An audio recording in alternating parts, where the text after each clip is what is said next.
Hello, dear students. Today, the topic of our lesson is The Listeners. It's a poem written by Walter de la Mare. In this video, we will summarize the poem. Summary. The Listeners is a haunting narrative poem written by Walter de la Mare.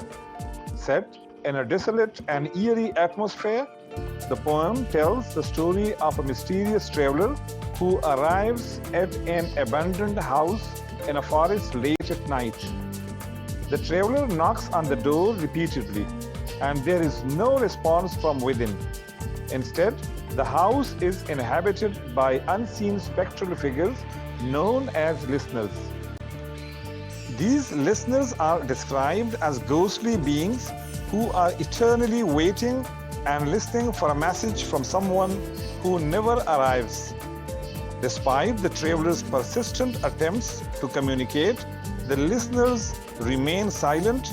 Their presence is sensed only through their intangible and invisible existence.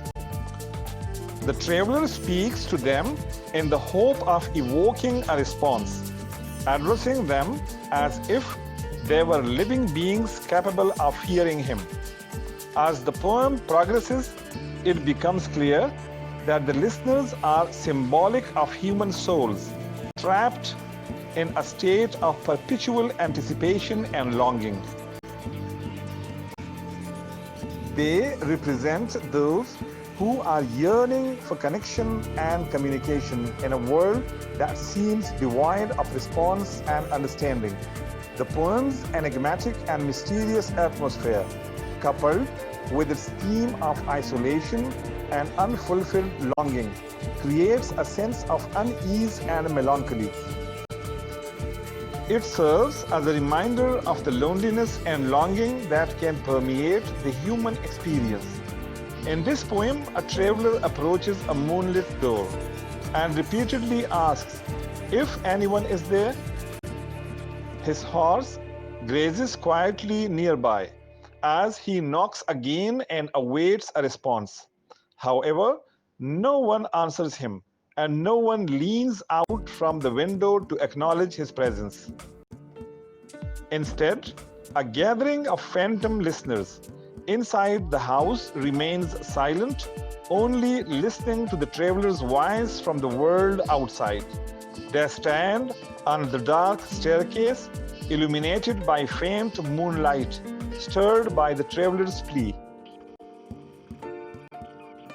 The traveler senses the peculiar nature and stillness of these listeners, while his horse continues to eat under the starry sky. Frustrated, the traveler strikes the door even louder and demands that they be told he came and received no answer, emphasizing that he kept his word. However, the listeners remain motionless, unmoved by his words, even though they echo through the quiet house. As the traveler departs on his horse, the listeners make no sound, only the soft receding of silence after the horse's hooves fade away. Dear students, this is the end of the lesson, and I hope that you would have understood the summary of the poem.